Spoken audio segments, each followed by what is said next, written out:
I think it's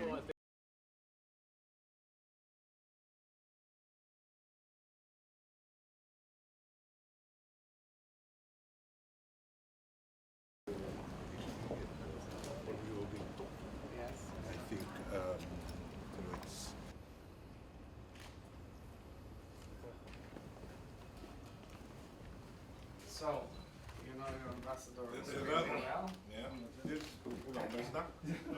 we want to have him accredited to Israel too, Mr. President. Okay. And you're This is my in the camp. Nice meeting you, sir.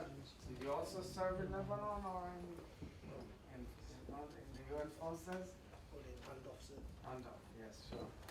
This is my official secretary, Kitty. Welcome, Kitty. Pleasure. You know your own records. That's our man. Yes, you're a man in the field. Okay, so Mr. Abbas is Deputy Director General of the Foreign Ministry. My military secretary, the first woman general in this position. Appointed this week. Oh, Yeah, appointed this week. My foreign policy advisor, Ambassador Ratu, and our ambassador. And I told him I'm willing to change. He'll be Mr. President. Fiji is a special country for us.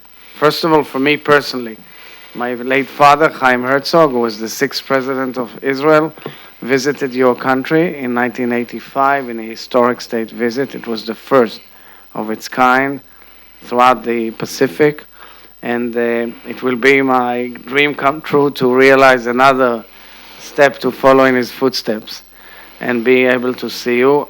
President Rivlin, my predecessor, visited your country in a summit of nations of the Pacific, I think, before you, with your previous president, and it was a very important event. We have close relations with your country. I know you're visiting your forces up north in the Golan and in Sinai, and we have huge respect for your sons who are coming to serve in our region, and we have huge respect for Fiji, and we have a lot of cooperation. So I hope you have a great stay, and we'll enhance and strengthen the relationship.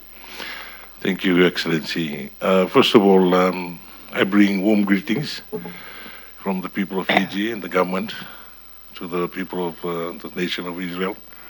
And I thank you for this opportunity to come and meet and enlighten ourselves on what's there in the future for us. Mm-hmm. We understand that we've had our relations in 1978, when our first troops of peacekeeping came to the Middle East. And we have continued to strengthen our relationship by furthering, by having our bilateral agreements where we had to discuss things on technical assistance, on military, and especially on the farming, agriculture front. Sure. That is something that we in Fiji are so looking forward to for its continued, for the continued support on that area. And most importantly, as you know, that Fiji is leading the charge on climate change. Absolutely. That is major topic on our agenda. Yes, that is something that we in the Pacific as a whole, we find that is the biggest threat to our nations.